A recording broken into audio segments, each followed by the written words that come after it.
guys. I'm Meredith Arnold, and this is Samuel Phillips. And we have the honor today of hosting Dr. Ron Carter. Mr. Carter is a two-time Grammy Award winner, and with over 2,500 albums to his credit. He is by far one of the most influential and original jazz bassists of all time. He is a master musician, a composer, a conductor, a double doctorate or triple doctorate professor, and an author, and above all, a jazz icon. So will you please help me in welcoming Dr. Ron Carter.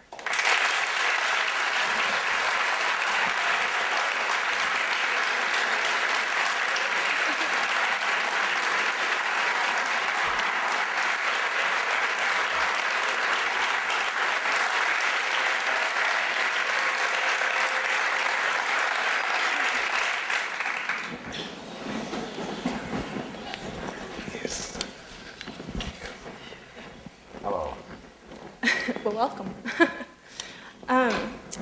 Just to kind of get a feel for the whole entire thing, we'd like to start off with nearly half a century of experience and 2,500 albums. What do you think, what are your thoughts on what it takes to succeed in the music business? Talent, discipline, stick-to-itiveness, a little bit of luck, and a healthy industry. Are there any fundamental rules that you tend to follow before, playing or performing personally? In preparation for going to work, or doing a concert or something like that? Yeah. Well, I've always tried to get to wherever the facility was, a concert or a nightclub, an hour before the start of the concert. I want to make sure my bass is still it's not been damaged and transport from point A to point B. I like to make sure the amplifier equipment still works, that the piano's in tune. And if it's my group, I like to sit down with them and tell them the program I've planned for the evening. And tell them that I have a story in mind for tonight's setup. I work with 3 different groups, a 9-piece group with 4 cellos, a quartet of piano, bass, drums, and percussion, and a trio of piano, bass, and drums. I try to plan the night's music during the course of the day, and I try to arrive at the concert facility or the nightclub early enough to make sure that my plan is understood by my fellow musicians of either one of those 3 groups. I've always tried to avoid getting out of my car and going right to work, right to the bandstand. Unfortunately, most jazz facilities don't have the warm-up room capacities or dressing room facilities that all concert halls have. So the jazz musician is quite a physical disadvantage in that he can't really warm up on his instrument before he goes to work. So my solution is to get there early enough so that at least I can get my head tuned in to the right music for the evening. You have many experiences in regards to record labels, and with CTI Records, it is regarded as one of the most successful jazz labels of all times, and you appeared on most of the recordings, if I'm not mistaken. And is there a record that sticks out in your mind, and if so, why? And as well, how did your experiences from both the Blue Note record labels and CTI differ from each other? Let me answer that question backwards. Okay. The Blue Note recordings were always rehearsed. We'd meet at a rehearsal studio and rehearse from 2 to 6 on Tuesday or Wednesday and Thursday, and record at Rudy Van Gelder's all day Friday until the recording was finished. The CTI records were always, you walk in and play the music. My rehearsal was to, on the way to the recording session, turn the radio on and see what tune was hot for the day, because that would be on the CTI label recording session for that day. I think one of the things that made the CTI label so successful was the covers. The covers were fabulous. You know, my cover's got an Indian head nickel in a container, and one of Bill Jackson's has ostrich in the sunset. Freddie Hubbard's got his own kind of cover. I think the other thing that made the label successful was that the CTL went on tour. We toured Japan twice, we played Hawaii, we toured Europe a couple of times, and we toured the States. So the people who bought these CTI records would actually see those same players in their local concert hall. I don't quite understand why the other jazz labels never followed that path. It seemed as if they were not interested in having a label that's successful. But that was the primary difference between those two labels. The first part of your question, I have had a difficult time answering, because it refers to all those records I made, and do I have a favorite one of those? And my answer is always, I've done so many of them that I would hate to think that if I say this one is my particular favorite, that those producers and guys on those other 2,500 records would call my house and bang on my door until I got their name included in that list. So that they would call me knowing how many choices they had has always pleased me. Well, in regards to that, well, I guess since you've had so many musical experiences as well, in terms of like awards, et cetera, would it be hard for you to say that there's one that sticks out in your mind as well? Because you have said so many in relation to the recordings? I would probably answer the same way. Each of those records is like going to school for me, a class, in that they have different personalities. The recording session has different personnel. The music has its own personalities in itself. It's a different engineer. It's a different day of the week. It's a different studio. All those factors make each day, each recording session, each album, an event in itself. And I've always treated those sessions as going to school free. I mean, I've learned how to maybe talk more kindly to people. You know, I've learned how to not comment on something. And I've learned how to make the date go a different direction because of my commentary or because of my music. I've learned how certain people write music. If I plan a Benny Golson recording session, for example, I've learned how to listen to a playback so I can play my part better the next time. So for me, it's a matter of having 2,500 free lessons. What advice would you give for kind of post-recording production, especially on your own albums and your own experience? Well, on mine, I've been kind of lucky to be able to follow the project almost to its end. You know, it amazes me that from the time I play a note in the studio until it gets to your home, there are 4 or 5 other people who affect the sound of that note. You have the engineer, you have the editor, you have the guy who cuts the master, and the guy who prints the CDs. And they all have their view of how a bass is supposed to sound. You know? Unfortunately, I can't be there for all those processes. I can only be there for the recording and maybe the mixing. You know, so I think it's quite a feat that you're able to identify a person by their sound on so many different records that's the same sound for these different projects, given the process involved between that note at the studio and that note at your house. So you said that all these people have a certain perspective on which the sound should be of a bass.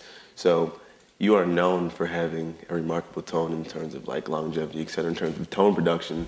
So is there any exercise in which you did before you even got into jazz to make sure that you would maintain in terms of intonation, et cetera, anything along those lines, to produce a tone that is as long and remarkable as yours is? I would like to say yes, but you know, I kind of like the idea of not really knowing. You know, I like the magic of the mystery. You know, I think it's like when you define what jazz is, you make it sound so uncomplicated, so the person will understand the answer. that the magic, I think, is in the complexity of the music, you know. And I've been playing bass since I was 18. Yeah, that's 52 years.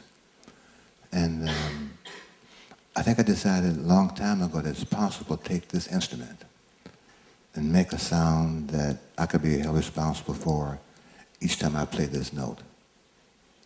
And to that end, I made an experiment with different sound posts and different strings and different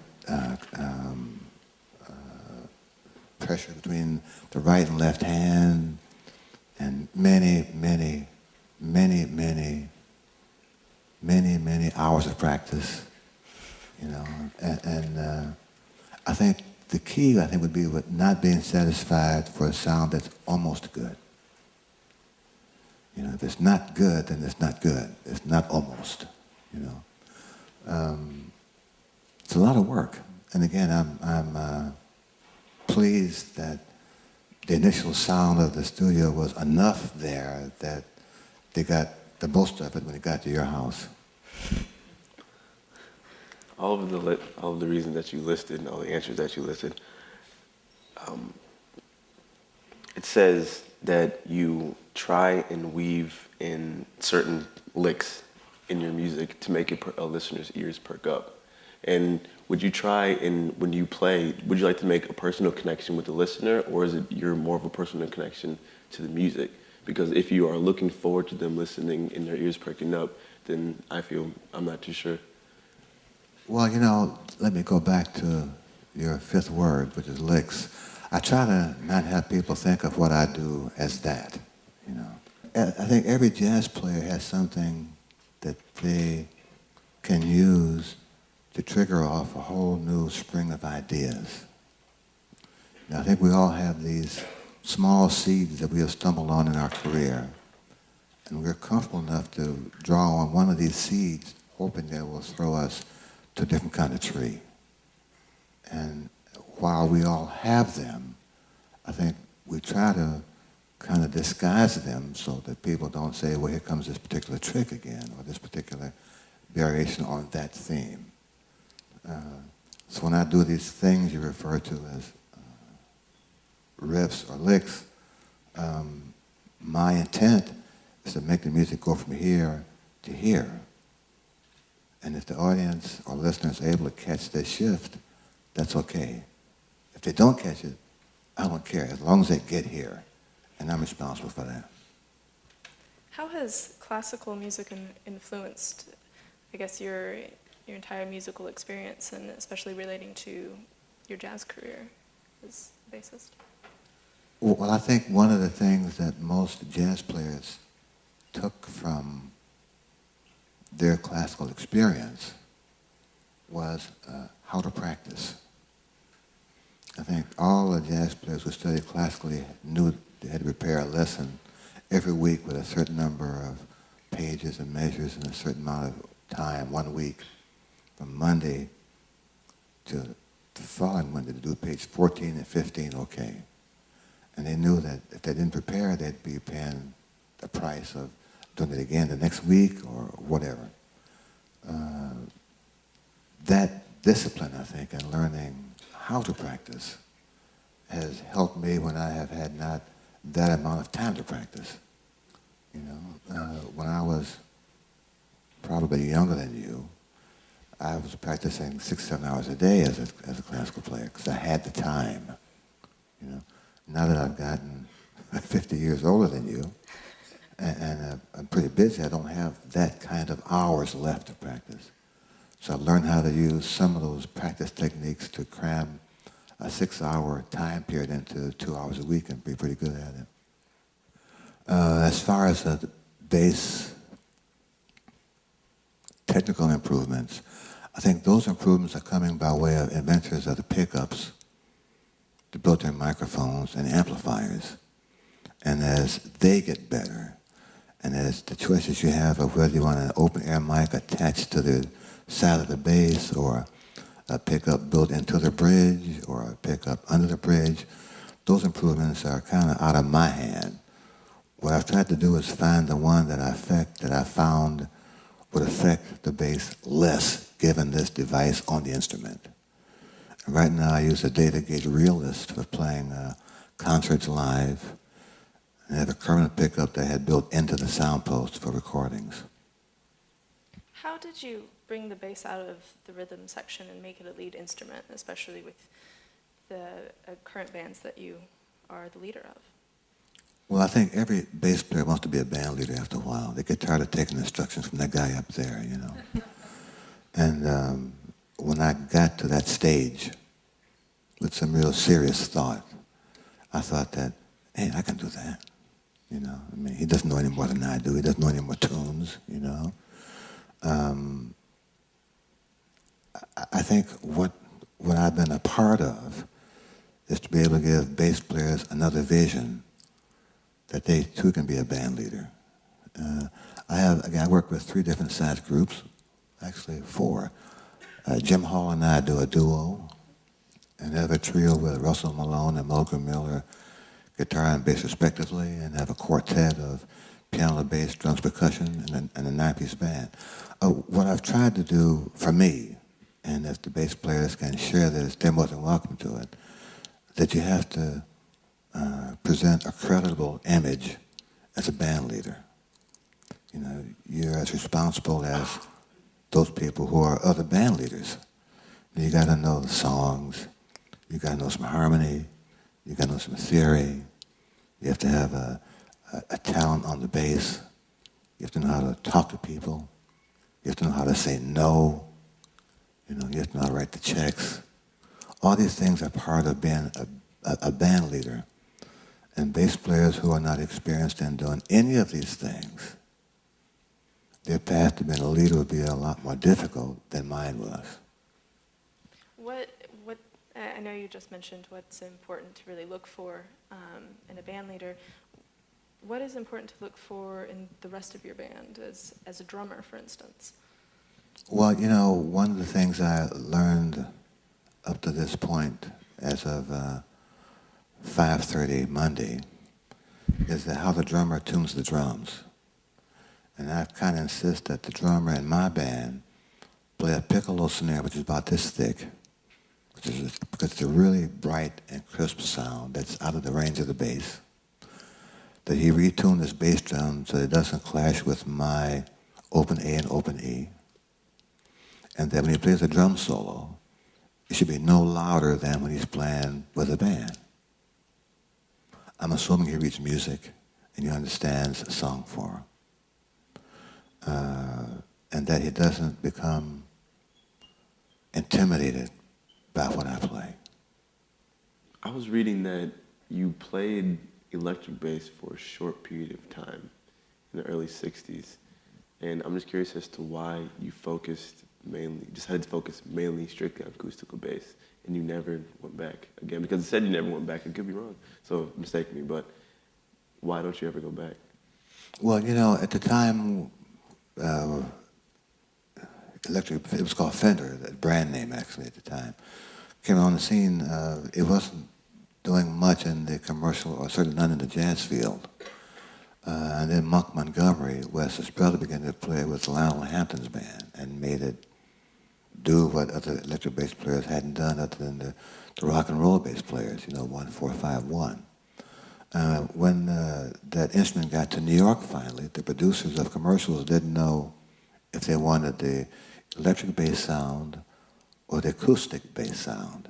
So all the upright players in New York ran out and bought these electric basses, George Vivier, Milt Hinton, Richard Davis, me, and for a while we were running around in cabs in New York with an upright on one arm and kind of dragging the bass along like a little red wagon down the street, you know. As it turned out, to work much on that instrument, you got to really play it really well. And as the level of skill on that bass by those players got better, you know, they made the electric bass do other kinds of things. It was clear to all of us that to be that competitive, you got to stop playing the upright. Well, I felt that wasn't okay for me. So once I made the decision that I would not have the time to to be competitive with the skill level that those guys were developing on the electric bass, I just gave it to my son, and I started playing upright with a different kind of determination at that point, knowing that I'm free from this responsibility of being competitive with those players like ultimate Victor Wooten and Steve Bailey and all those, Marcus Miller and Tom Barney. They really make the bass do something, you know. I don't have that kind of time to be that competitive, so I'm comfortable just to play the upright and try to do what I can do. Aside from being a musician, as an educator, what is the most important advice you could give students? And is there anything you feel students seeking higher degrees in education need to know or understand?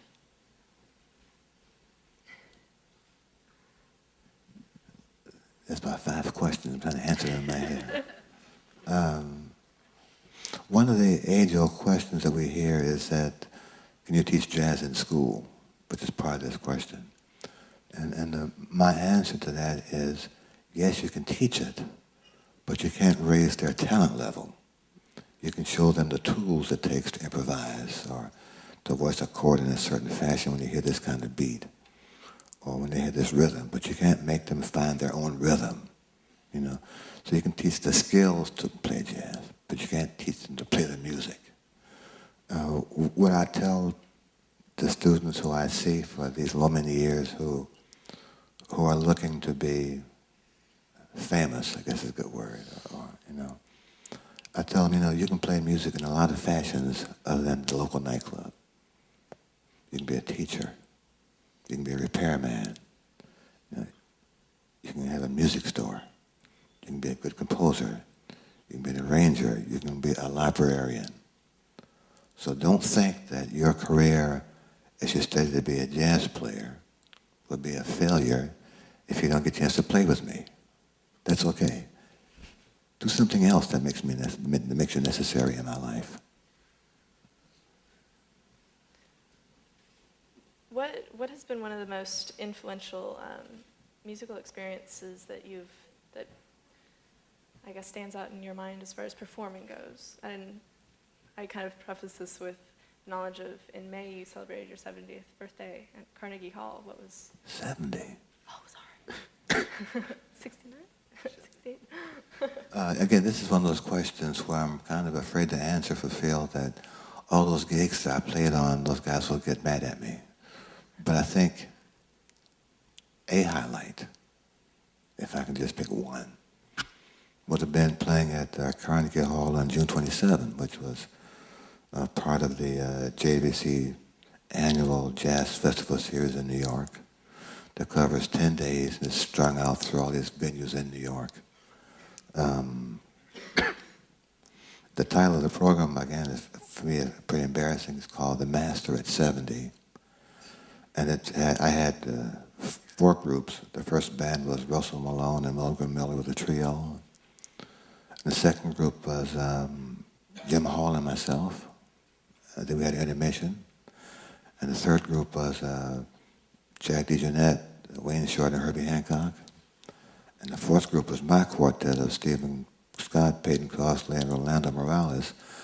But I think, in addition to knowing that those 8 musicians would stop their busy schedule to do this for me, to do this with me, almost in spite of me, you know, and it's a feeling that I can't really tell you other than it was fabulous. But the highlight of that was when I walked out on the stage with no bass, everybody stood up and applauded for like 12 minutes. It's fabulous. Playing with Miles, were there rehearsals, or did you, was it pretty much inspiration by presence, or did he give you much directions? Or the band, not just you? That was 6 questions. I just picked one out of the 6. When I joined Miles, it was originally a sextet. Harold Mervyn on piano, Jimmy Cobb on drums, Miles, Harold Mervyn on piano, Frank Strozier played alto saxophone, and George Coleman on tenor for this 6-week West Coast tour. And we had 1 rehearsal for that group. And then when that 6-week tour was over and we did the first half of Seven Steps to Heaven out in Los Angeles, we came back to New York, and Herbie Hancock was playing piano, and Tony Williams was playing drums, and Frank Strozier, and of course Harold Mabin were no longer with the band. We rehearsed 2 hours at Miles' house then, April of '63, or May of '63 or so. And next was probably July of '67. And that was it. We had 2 rehearsals during my time with the band. Miles never suggested to me or made recommendations to me on what note to play or where they were on the bass to play them. He trusted that if it was a wrong note, I would find it before he would, and I'd fix it before he could tell me. He would tell us in general that the rehearsals start on the bandstand, and we would find out what to play during the course of our live rehearsal with a live audience. On the album you just made with Bill Frisell and Paul Motion, how did you approach playing on that? Because it's a pretty unique album. You know, one of my loves of Bill Frisell is how he plays with no meter, but with some meter at the same time. He just kind of floats around the beat sometimes, you know. And Paul Motion, who plays drums, does that very well. I like when they do that, you know. But I explained to them, the day was like 11 o'clock, 11 to 3, something like that. And we all met there at 10:45 a.m. So I told Paul and I told Bill, starting at 11 o'clock, don't play any clouds, you know. Don't play any smoke, don't play any steam. Let's just play some good old-fashioned time. We had no rehearsals, and we recorded in a couple of hours in 2 days. I think it's a pretty nice record.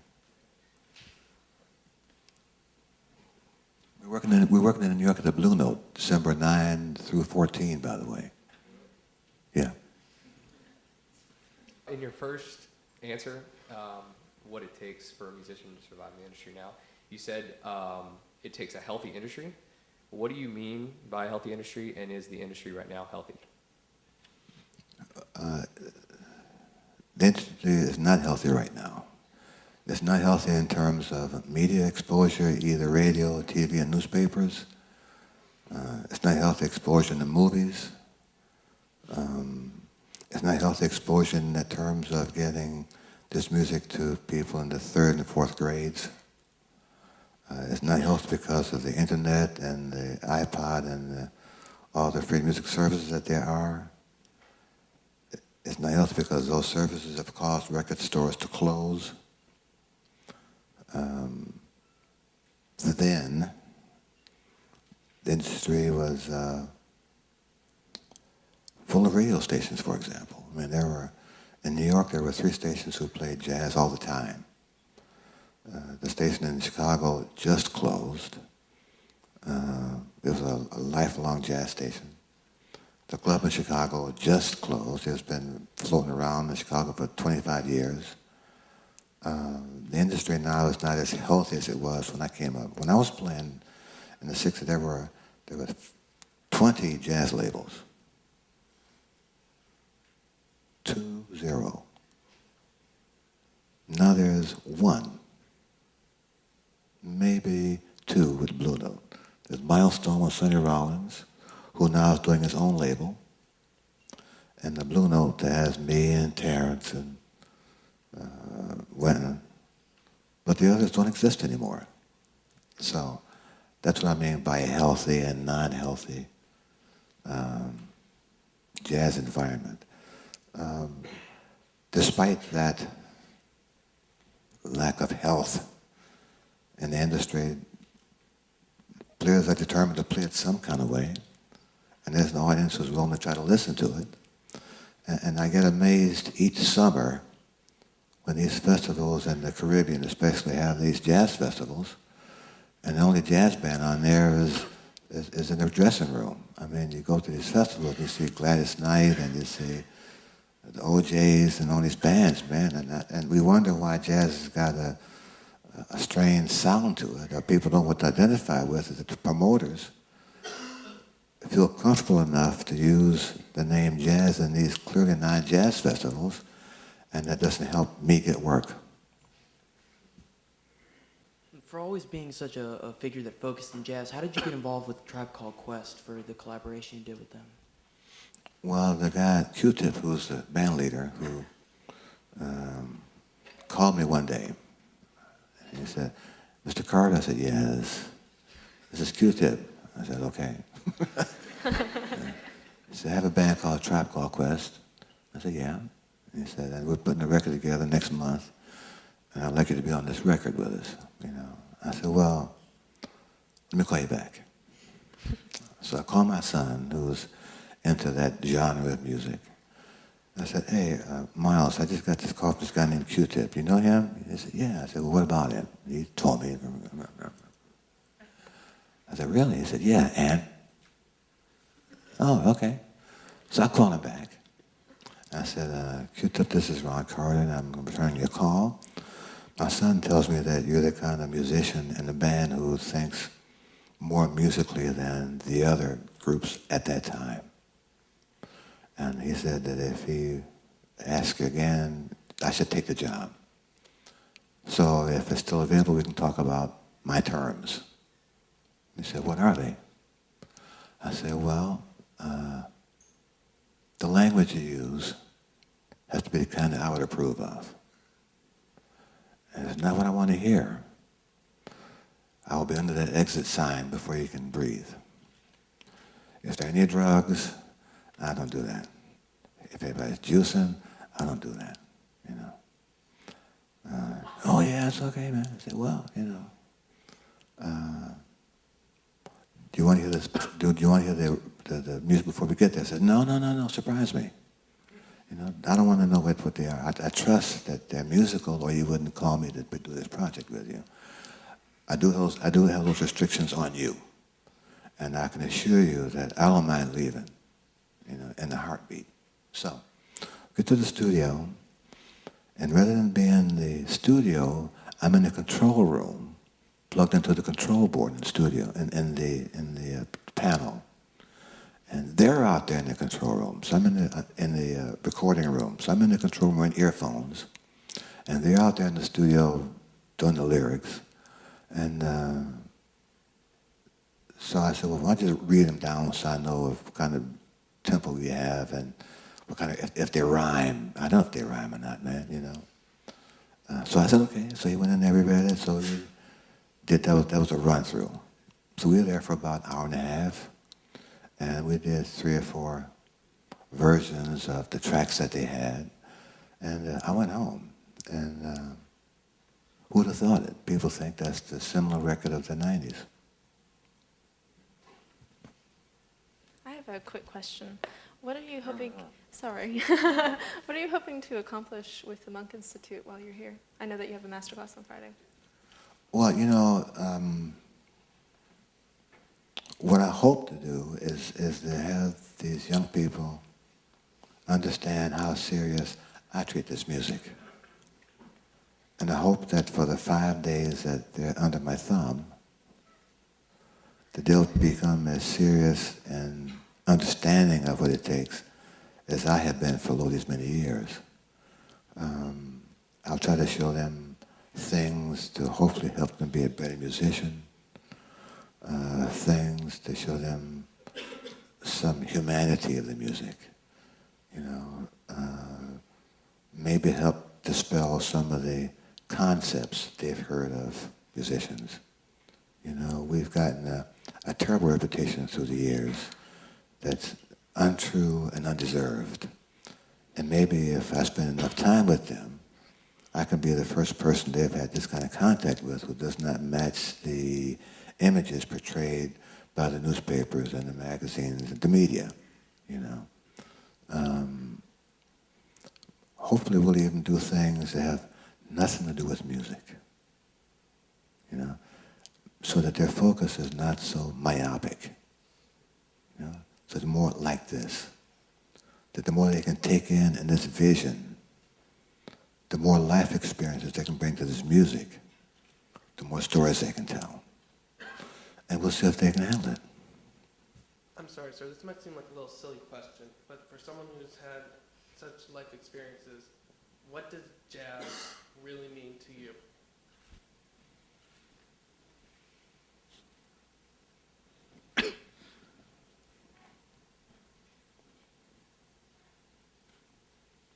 You know, I'm not sure if your preface to your question was because you weren't sure I would be put off by it, or embarrassed by it, or that you were embarrassed to ask it. Neither one of those should have been true, okay? What jazz has offered me are the following things. A chance to be able to see if I can play what I hear in my ear on my instrument. A chance to meet some very, very great players. A chance to make some really long-lasting friendships. A chance maybe to affect the musical outlook of people who I will never meet. A chance to have my grandsons be able to find a book in the dust in the library and find my picture somewhere in the jazz book. So they'll know what their grandfather did at that time. It's given me a chance to musically thumb my nose at an industry that didn't feel I was a valuable member of their community. And the chance to sit here and have you ask me that question. All those. You kind of hinted at earlier that technique is just a small part of music. With all the people that you've met and have interacted with, is there anything that anyone has said to you regarding the philosophy of music that's really changed the way you thought about it? No. What has happened is I've played with enough people with different concepts. You know, Stanley Turrentine doesn't play like Sonny Rollins, who doesn't play like Joe Henderson, who doesn't play like Hank Mobley, who doesn't play like Wayne Shorter. That's 5 concepts right there. And my happening to be a part of their world has allowed me to be a part of their concepts for however long I could stand it. You know, they all have their own statements, and my job is to find what paragraph of their statements I want to make part of my system. Mr. Carter, I feel today in the music world, in jazz and many genres, an artist will put out an album, good album to some moderate success, and then for the next 10 years just try to recreate that same album over and over again. You and your colleagues did not do that. You took jazz, you stayed true to the form, but you pushed it to a whole new level, a whole new direction, kept on reinventing yourselves. How, as an artist, were you able to do that for so many years and give us so much amazing music that spanned numerous styles of jazz, but stayed true to the art form the whole time?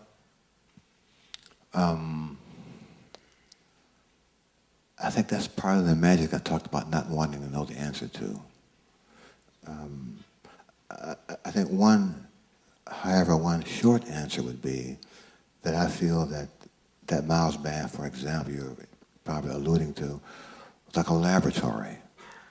And every night we would come to this lab, and Miles would pass out the white jackets, and we'd look around and see these chemicals spread on the wall. He would tell us, okay, now you have 3 sets of these chemicals to make something that's going to be worthwhile. And that's kind of what we did. My job as a bass player, I think, is to be the guy who helps make the chemicals blend when they are supposed to. It's a great environment to be in, and I've been happy to be a part of so many environments that had the same mindset. And I'm pleased to say that those environments trusted my judgment when I thought it was time to put these chemicals in the same beaker and heat them up. And we'd like to thank you again, Mr. Carter. Thank you.